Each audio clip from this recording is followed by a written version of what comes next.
ગાડીના માલિક છે વાંદરાઓ જુઓ જો કે અહીંયા ટ્રક ઊભી રહી છે અને માલિક હોય એમ ચડી ગયા છે. ખરાબ થઈ ગયો એવું લાગે છે પણ જુઓ જો કેમ મોજ મસ્તીથી બેઠા છે. અને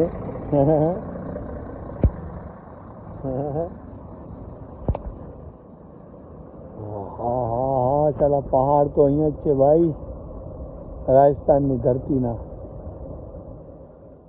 ને તોતિંગ મોટા મોટા પથ્થર અને આવી રીતે બધા પોઈન્ટ ગોઠવેલા છે એટલે અહીંયા માણસ પાર્કિંગ કરી અને ફોટો વિડીયો બનાવી શકે.